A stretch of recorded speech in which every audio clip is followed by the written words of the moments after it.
a laboratory kitchen that has all the hot food. You do it with,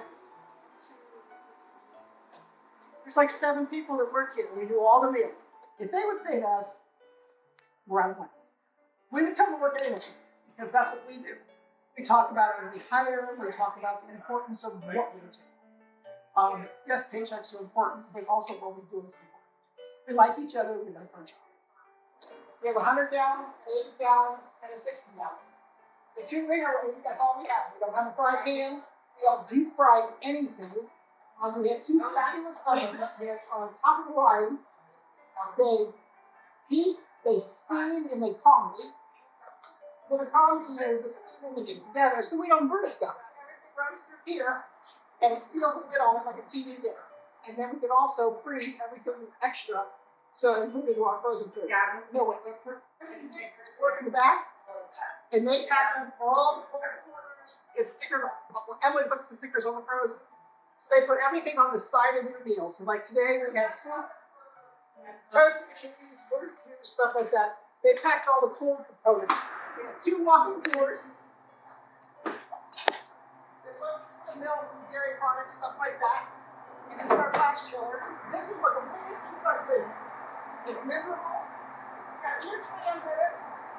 And it'll freeze the 4-inch steam kettle fans in about half an hour. It'll freeze them solid. We don't want them frozen solid, but it can do it. And it's, without this, it would be very hard for us to keep our temperature control stable and all that kind of stuff.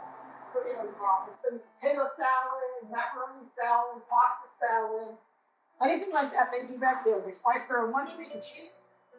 Anything that needs ground up, we have our own chopper. And the little freezer back there.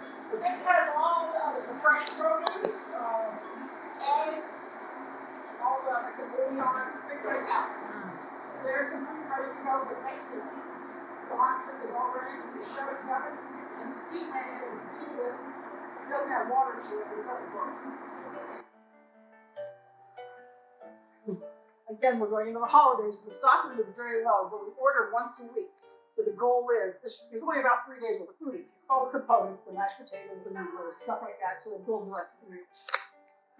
So it gets pretty empty. You start to get nervous when it gets this empty. But that way it keeps it rotated, it keeps it fresh. It's very easy to track. Because one of the big things with food is if you get too much piled up, it's too much. You can't get through it, you can't get it rotated and things like that, which are very important.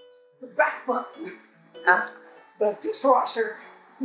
If the dishwasher was broken, it's the end of the world because we do so many dishes. And it was made to sanitize it. This is our stage refrigerator.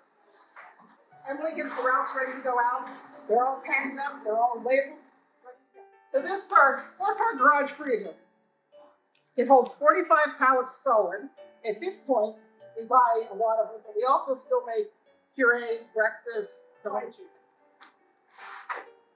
Here's what the meal comes in. This is the pizza casserole, ingredient list, all the other important information on it, and this is what we pack into our 2-day meals.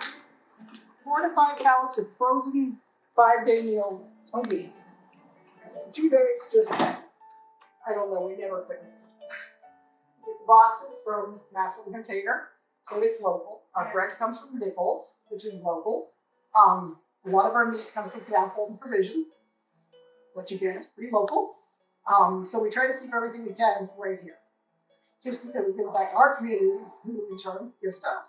Part of what we do is when we deliver the food, we check on the people.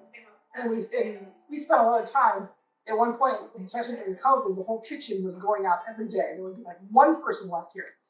And he would deliver food because, of course, a lot of people, they were so afraid. And they were sick.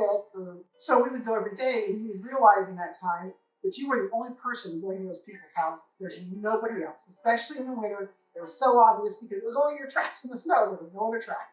You get their mail, just whatever they need. Sometimes they just need something. Oh, it was heartbreaking. You look at, I could see it in my head. He was laying on the floor, and he couldn't get up, and he couldn't move. He had oxygen on, and he was kind of at the end of his oxygen tube. And I heard him, and so the fire department came, and they got into his apartment. And he said he knew we were coming. So they were knowing his delivery would be there and somebody would find him because there was nobody else to find him. So those kind of things make it work.